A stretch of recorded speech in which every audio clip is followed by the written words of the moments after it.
With American booze getting the boot due to Trump's tariffs, you might be feeling a little grape about finding your favorite U.S. wines.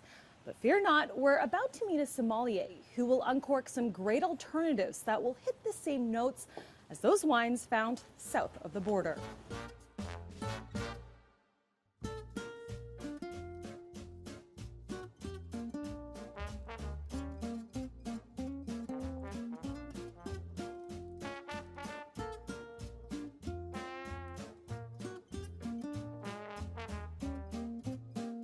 What do you think is a good alternative to, let's say, a Cali Cab Sauv?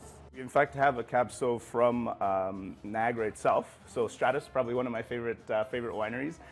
Very cutting edge. So if you visit the winery itself, it's quite modern, and even their processes are fairly advanced, while still trying to maintain a true sense of terroir, where the wine is actually from. So made in a bit more of a robust style, definitely a wine that benefits from, say, decanting and caraffing, letting it air out for a little bit. But also, if you're into collecting wines and want to cellar them, these wines age really, really well. People are also exploring other wine alternatives from South America, Europe. And you know, with globalization being what it is and what it has been, we're starting to see a lot of people from different places move to other areas of the world and make wine. So a fun example, I would say, is the Versado. So here you have a project by two Canadians, Anne Sperling, who is a legendary winemaker in both BC and Ontario, and her partner Peter Gamble. So this is a wine from Argentina, 100% malbec. So if you're looking for that richer style of red wine, that's definitely an option right there. And from some of the oldest vines in all of Mendoza. So it's a pretty special wine. I try and carry it with me wherever I go. So in my personal cellar, I have a few bottles and expressions of it as well. And this wine lineup, we're starting from the east to the west here, or is it west to the east? Yeah, so it's east coast going west. So we start in Quebec with Domaine Bergerville, biodynamic and organic producer in the eastern townships of Quebec, specializing in sparkling wines. So some really, really great examples. They have a ton of different expressions. Here we're in Prince Edward County with Lighthall. These guys are experts in cool climate varieties. So you see a lot of fun Pinot Noir, a lot of fun Chardonnay, some really neat and fresh expressions. So those two are probably my favorite sparkling wines right now. And coming into the spring, those are great options. Here you've got Pearl Morissette, one of my favorite producers of all time.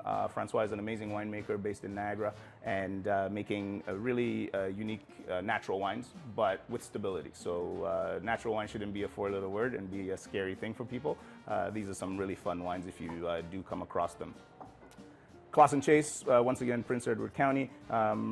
They do also work with Niagara fruit, so really sort of embodying that full provincial makeup of our different soil types, our different microclimates, and very iconic producer. If you head to Prince Edward County, you can't miss the big purple barn. And then back to Niagara, you have very much if you're into, say, Burgundian wines or wines from France that are a little bit lighter in style, but still have a lot of concentration of flavor and character.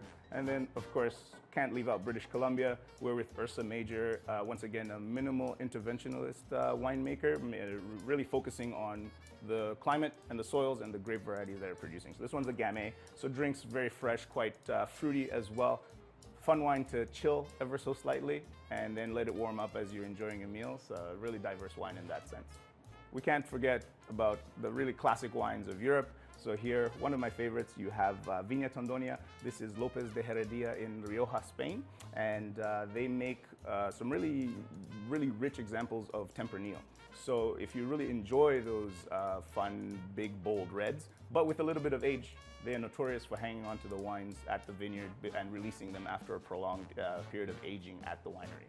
So a really great alternative to those Cabernets from the US. And then if you're looking for something fun and different, Austria and Hungary are my new favorite jam from Europe. So Moritz, legendary producer based in Austria, but this a wine made from grapes he sourced from Hungary.